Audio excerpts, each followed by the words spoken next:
morning and welcome back to our show. Today we're going to be making black bean burgers.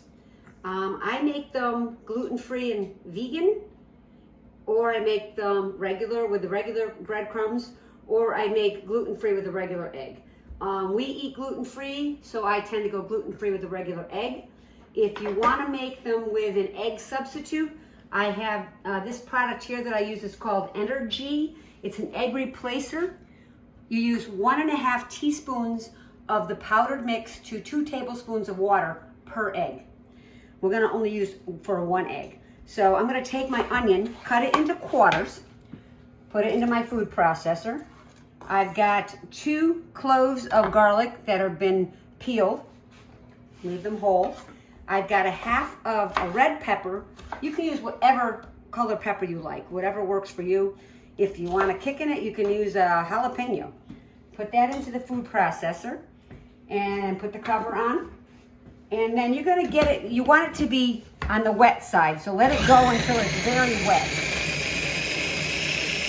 If you want everything small and juicy. It doesn't take that long in the food processor. And this is the mixture we're going to have to put in here. So we're going to put this into our mixing bowl.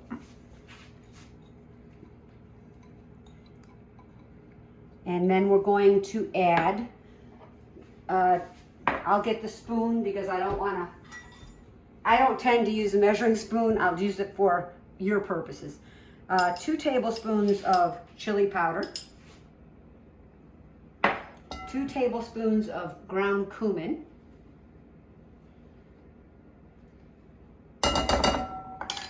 2 tablespoons of a Thai sweet chili sauce.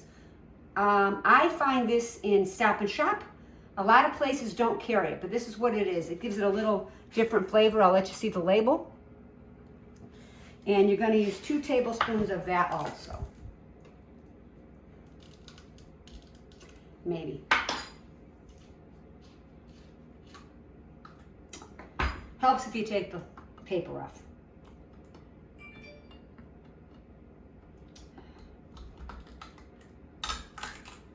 There we go. Okay, now we'll put the 2 tablespoons.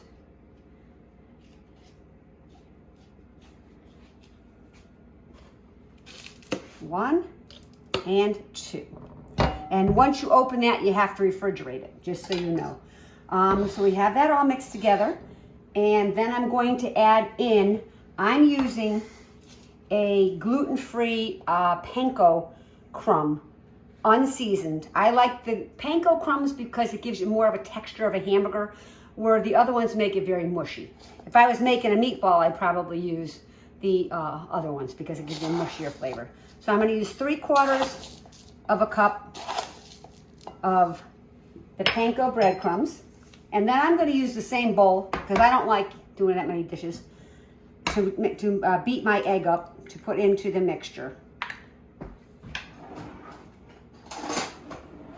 So I'll just give it like a simple beat, and then just add it to that mixture. The next thing you're going to do is get your can of black beans, which I have drained and washed. And they're draining in the sink right now. And 1 15-ounce cans will make you 4 burgers.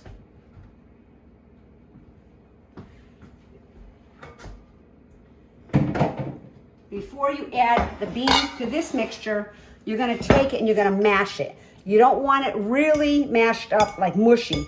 You want it to have a texture to it so it holds together, and it's more of a texture of, of like a hamburger that you're actually going to eat. If it's too mushy, then it just gets really gummy. Okay, so we're just going to give them a quick mash, and then we're going to add those to our other bowl with everything in it. See how they mashed up just like that? You want some to stay whole, some to be mashed. And then you're going to take this, and I'm a hands-on person, so I use my hands to mix. If you prefer gloves, put gloves on.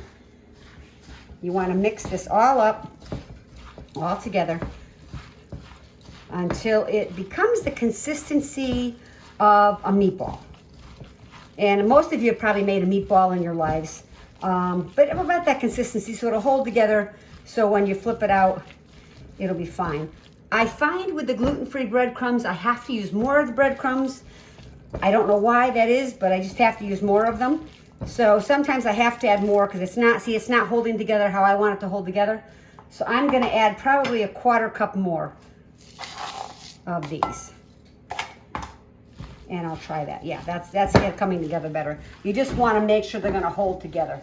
And with the egg replacement, sometimes you need more breadcrumbs too, because it's a little more liquid than you get out of an egg. Okay, see how this is coming together nicely now? So I'm gonna take this, let me just wash my hands, and then I'm gonna oil my sheet first.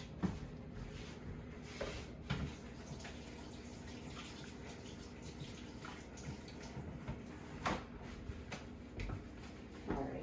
The only oils I use when I cook, other than coconut oil, which I use for baking, is avocado and olive oil, extra virgin olive oil. So I'm gonna put a little bit of extra virgin olive oil on the sheet pan.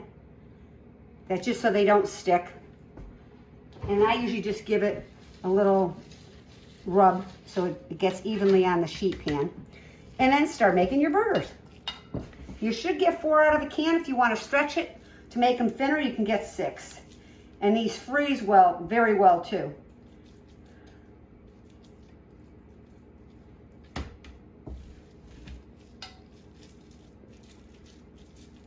See how it's holding together very nicely? It's giving a nice texture. And even the meat eaters like these, because you've got a lot of seasoning in it, you've got a lot of flavor to it. It serves nice on a bun or just on a bed of lettuce with, you know, lettuce and tomato and whatever else you want to put on top of it.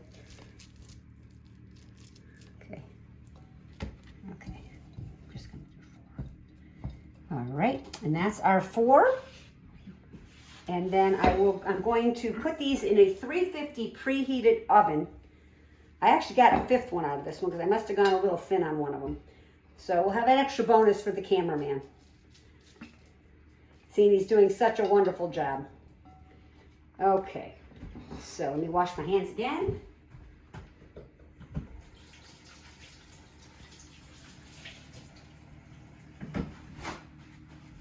And then we're going to put those in a 350 oven for 10 minutes. And then you're going to flip the burgers over and cook them for another 10 minutes. And then before, if I'm going to freeze them, I let them cool completely and then individually wrap them in saran and then put them in a Ziploc bag so they stay, because they'll stay about a month in the freezer. But it's a nice hearty meal and it'll work well with you. So this is our finished product. This is the black bean burger that came out of the oven. And this is just a mayonnaise that I make up, that I serve them with where I work or when I serve them at home. I use Sir Kensington's Classic Vegan Mayo because I like this brand and it has no soy in it. Or you can use regular mayonnaise. And then I take ground chipotle chili powder and I put about a teaspoon into that. So it's about a 1/2 cup of mayonnaise to about a teaspoon of the chipotle chili powder. You can either serve it on the side or you can put it right on top of the burger yourself. However you want to eat it, it's fine. And lettuce and tomato goes good with it. You want raw onion, whatever you want to put on it, it's your choice. But it's a pretty easy recipe and it goes a long way.